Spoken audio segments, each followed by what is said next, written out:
Esan da bezala, 7:00 9:30 arte, eguneko berri nagusienak kokatzen saiatuko da Albiste Faktoriako lantaldea. Lehendabiziko orduterdian berriak xehetuko dizkigute eta 8:30 berriz tertuliara ekarriko ditu garrantzizkoenak Joxe Juan Ugaldek. Eta tertulian eztabaidatuko Eguzki Urteagak, Nerea Zurmendik eta Jesus Mari Mujikak. Gero 9:30 Albiste Faktoria bukatu eta Faktoriak hartuko du beti bezala Euskadi Irratiko goiza, beti ere Manu Etxe sortu gidari dela.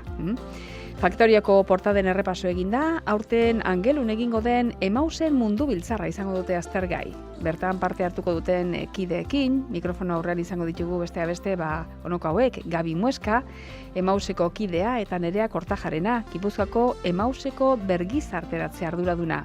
Hori goizeko 10:00 aurrera izango dute jorragai esan bezala Faktorian.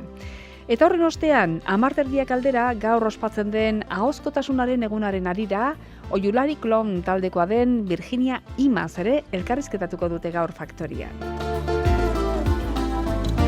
11:00 bai, astearteroko tertulian, janzteko moduak ekarriko dituzte tertuliara Faku Naznarezek, Ana Elordik eta Oier Zeharrak.